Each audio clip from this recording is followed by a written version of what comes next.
चलिए दोस्तों, आपको एक और कविता सुनाऊं। प्रेम जीवन का आधार, मात्र कविता नहीं, अनुभव तथा आत्मा का संगम है। सवाल जब प्रेम का हो तो माता पिता भाई बहन कैसे अछूते रह सकते हैं। यह आकर्षण मात्र तो नहीं हो सकता, क्योंकि जन्म लेते नहीं देख पाती थी मैं इनके सुंदर सौम्य चेहरों को, किंतु इनके पास रहने और होने का आभास ही मेरे हृदय को खुशियों से भर देता था। इनको मैंने कभी पाना ही नहीं चाहा, लेकिन इनको खोने का डर बना रहता था हृदय के किसी अविचल तल पर। क्यों बांट देते हैं सरफरे प्रेम को कई खंडों में, जबकि ये तो हमेशा ही खुद को जोड़े हुए हैं, एक दूसरे की फिक्र से, ख्याली से, चैन से और खुशहाली से। क्या अगर पुत्र भूल भी जाए माता पिता को तो उसका प्रेम मिट सकता है?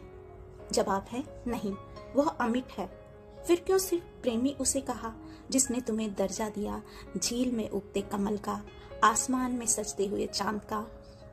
इन उपमाओं ने तुम्हें बांट दिया भौतिकता के जीवन की ओर। जैसे जैसे तुम बढ़ते गए, फूल मुरझाते गए, चांद अमावस हो गए और जीवन धूमिल, या मैं कह दूं कि सिर्फ अंधकार। यकीनन ही तुम्हारी भाषा में कहूं तो यही है तुम्हारा प्यार। चलिए दोस्तों, आपको एक और कविता सुनाऊं। प्रेम जीवन का आधार, मात्र कविता नहीं, अनुभव तथा आत्मा का संगम है।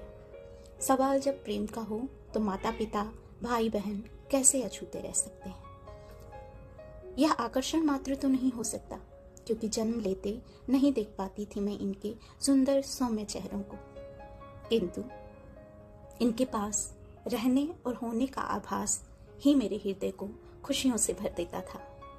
इनको मैंने कभी पाना ही नहीं चाहा, लेकिन इनको खोने का डर बना रहता था हृदय के किसी अविचल तल पर। क्यों बांट देते हैं सरफरे प्रेम को कई खंडों में, जबकि ये तो हमेशा ही खुद को जोड़े हुए हैं, एक दूसरे की फिक्र से, ख्याली से, चैन से और खुशहाली से। क्या अगर पुत्र भूल भी जाए माता पिता को तो उसका प्रेम मिट सकता है? जवाब है नहीं, वह अमिट है। फिर क्यों सिर्फ प्रेमी उसे कहा जिसने तुम्हें दर्जा दिया झील में उगते कमल का, आसमान में सजते हुए चांद का। इन उपमाओं ने तुम्हें बांट दिया भौतिकता के जीवन की ओर। जैसे जैसे तुम बढ़ते गए, फूल मुरझाते गए, चांद अमावस हो गए और जीवन धूमिल, या मैं कह दूं कि सिर्फ अंधकार। यकीनन ही तुम्हारी भाषा में कहूं तो यही है तुम्हारा प्यार।